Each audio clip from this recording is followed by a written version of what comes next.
Welcome to the R&R Show. Sit back and relax and enjoy the best little sports show ever. I'm your host, Michael Roope, and to the left of me is my co-host, William Rumsey. Hello, William. Who day? All right, well, William and I are back in the studio talking about our favorite subject, the Cincinnati Bengals. Oh, man. I mean, we've come a long way since the beginning of the year. It's been a roller coaster. It was dark. It was dark. But out of the darkness comes the light, and that light is, well, thank you, William. I've been thinking about that. Yeah. And the light is one Joe Burrow. Joey is back. He is back at full strength, obviously, and it is evident after the Bengals controlled. And when I say controlled, I truly mean controlled the game from start to finish against the Buffalo Bills. Yeah, I mean, you heard everything that, the Bills are going to be fired up. They want revenge for last year, this and that. The Bengals came out and were on fire. Yep. I mean, they have some things to clean up in the second half. They kind of got a little out of, but they, I don't think that game was ever in doubt. No. And they basically did what they did in last year's playoffs. Yeah, one Colin Cowherd even stated there was never any sense the Bengals weren't winning that game from start to finish right after that first drive. No, and I think Burrow, primetime Burrow, I saw somebody call him the Grim Reaper online. He likes those primetime matchups, and especially with somebody like Josh Allen, that is another premier quarterback. I think he just gets up, he thrives on that, and he just wanted to show the world what's up. And now this week you hear all these folks talking about. All the media, a lot of the media folks talking about Burrow's the best QB in the game. Yeah, and what a complete 180 when early season. Is Joe even good? I mean, I'm like, That's just obviously a big part of his game is being able to move around in the pocket and extend plays, and he wasn't able to do that at all, and it was like people teeing off on him. So now obviously we're back now. That being said, it was good to see T. Higgins play. Now it looks like he's out this week, which was out. I'm like, gee whiz, can we get any consistency there? But still, with the Texans on deck, I feel like as long as Chase plays, we should be all right. You think he's going to play? I mean, I know he was dinged up a little bit too. Playing. Yeah. I just think that with Burrow's health, Chase playing, we're going to be okay. Yep. I think Chuck Sizzle, Charlie Jones is coming back, but I think Irwin will probably take most of Higgins' snaps. He's getting the tight ends involved. I mean, Burrow's... I think Tyler Boyd slides into the T role, and then Irwin slides into the Boyd role. Okay. So I think Boyd will get a healthy dose of targets. But I think Burrow's an equal opportunity quarterback. Whoever's open, he showed that with Irwin over the years. Well, he showed it with these tight ends. We had no clue who they were, and he keeps on peppering these guys. Yeah, I mean, we were ready to send Irv to the out to pasture, and he showed up. Yep. He's shown some life, and we've got the guy off the practice squad, Tanner Hudson, who has, so it is crazy just where they have come from the beginning of the year. Yeah, I mean, I think it's as you had made a post on the R&R page, and if you haven't seen the R&R page, well, I guess you wouldn't see this unless you were seeing it. So, with that being said, I think as you had shown El Presidente's on the Bengals bandwagon to the tune of a $1 million bet. So obviously the country's buying in on what they're seeing. I think he bet $67,000 to win $1 million. Yeah. Oh, is that what it was? Okay. Yeah. Okay, I was going to say, I was like, $1 million, I guess. Still, like, $67,000. Still, yeah. I mean, you can see that the country's on the Bengals bandwagon, and to be honest with you, and it goes from all the so-called experts on down to the common folk like us. So, Are we the common folk? I think we are. No, we're the R&R. Well, that's true. That's true. So we're a step above. But I would like to also, the defense of the Bengals continues to step up. Louis A. Taylor Britt is just he's a star. He's a star in the making. Which, funny enough, I saw a clip this morning, and I forgot about it. Probably knew, but the Bills traded that pick. The Bengals traded with the Bills to move up for Taylor Britt, and then he picked off Josh Allen the other night. Pretty cool. Hey. Full circle. And when they made that pick, I even, and I'm sure we have it if we go back to the old archive, R&R archives, I even said that that pick I liked it just because he looks so athletic on the film that I watched, and that's really shown. Did that combat our whiff on Jamar Chase? It did.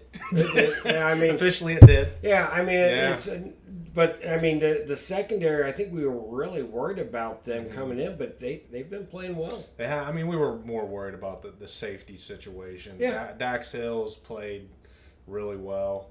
Nick Scott, I think he's working himself into and the then rotation. Battle. Yeah, Battle's been good. Yeah. So again, I think, but the key here is Louis A. Having Louis A is just a master. The continuity of the Bengals coaching staff. I mean, they've had the same staff since Taylor came in. At least the two coordinators and the head coach. I mean, that in and of itself, when you start off a season, what were they, 1-3 or 1-2? It was crap. Yeah. And, they knew, and you could just feel the way they were talking. It's like, all right, we've been in this situation before. We know what we have. They didn't panic. Yeah. We know what we need to do. And hell, they've ripped off three big ones, Seahawks, 49ers, and now Bills.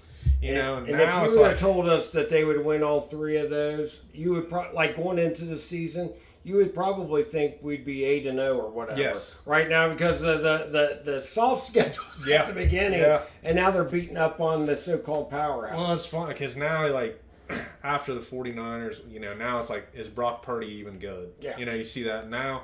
I've seen this week with Josh Allen. Bill. Well, that and McDermott. Is he a good coach? Should they kick him out because he can't take him to the next level? Yep. So it's like, is that why they're calling Joey B the Grim Reaper? I mean, it very well could be. I mean, McDermott might. The Bills have a tough schedule for the rest of the year, so this may be the last time we see Sean McDermott as a head coach. Man. But that being said, talk about was you happy with what you've seen out of the offensive line?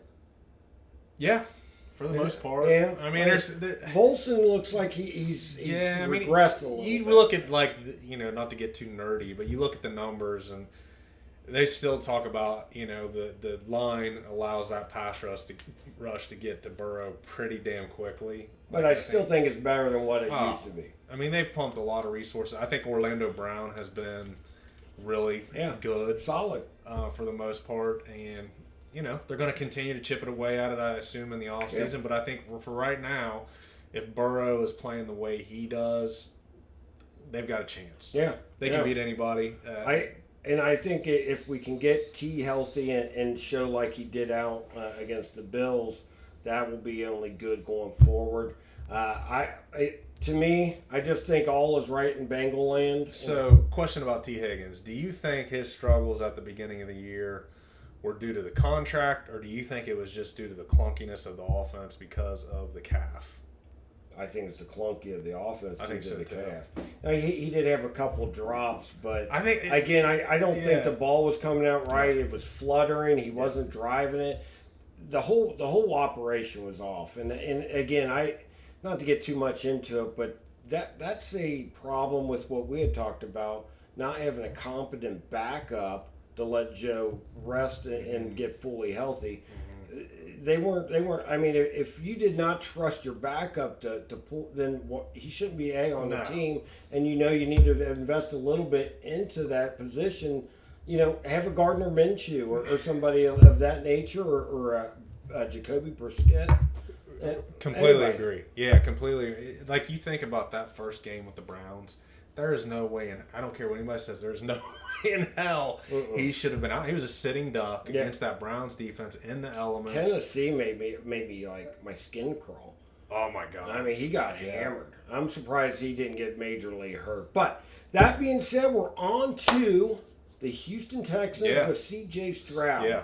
How do we see this game playing out, William? I'm pretty excited for this game. I think Stroud has taken the league by storm, and there'll be a healthy contingent probably in the stadium cheering on Stroud from being Buckeye faithful. Buckeye, it's cool because C.J. Stroud, I can't remember the exact term or what he said. He was interviewed, and this was like maybe at the end of last year in the pre-draft process, and they asked him who he liked to mold his game after, and he did mention that he really likes Joe Burrow and the way he operates. So I think he looks up to Burrow, and he's played like Burrow. First, I think he's got 14 touchdown passes, I believe. That might be close to the league lead. coming off a monster game. Yeah, I mean, a great game. Beat the Buccaneers at pretty much 5 touchdowns and the most passing yards by a rookie ever. It was unbelievable. So I think the Bengals D's got something for him. Oh, yeah. He's without his number one receiver. They're starting running backs out. They're dinged up just like the Bengals are. I think Louis A is going to get in Stroud's crawl. I think Louis A will carve him up quite nice. Their running game stinks. Yep. It's not, Now, on the flip side, we do have Hubbard's going to be out. So are we going to get a Myles Garrett or not Myles Garrett? I wish. Well, yeah. What? Miles Murphy. Miles Murphy, number 99. Yeah, that's. I think he got a little bit of action, some reps last week. I mean, I'm not thinking we're getting anything out of our first round. But you know what? It's good. It will be good to get him a start and some reps to see what the hell he can do. Is that the plan for him to start? Well, he's going to get reps, I should say. I don't know if it'll be him or Asai, but. Let's get him going, see what he has. The only thing that worries me about this game is one Dalton Schultz. The Bengals have not covered the tight end quite well this year now, which is kind of surprising because they did so well in the previous years with Pratt being at his calling card. Well, they had, what was that safety's name that covered a lot of the tight ends, but they didn't re-sign? Shit, I can't think. My. Yeah, it was a safety that... You're not talking about what's his name going to the Falcons. No. There was another safety that they brought in on special packages that usually cover the tight end. But we don't have him anymore. We don't. Okay. We don't. So you're saying that's the key? Nah. Well, I don't know. Well, I won't beat up Pratt too much because he had a monster. Well. He had a monster play against the Bills with stripping Dalton Kincaid. Schultz has had a really solid year for them. Free agent coming over from the Cowboys, so he's a worry. My boy Tank Dell on my fantasy teams, he seems to be balling. So, but they're playing in the jungle, so anyway we cut it. The one, do you worry about this, overlooking the Texans to look at that Thursday night game at Baltimore? Monster.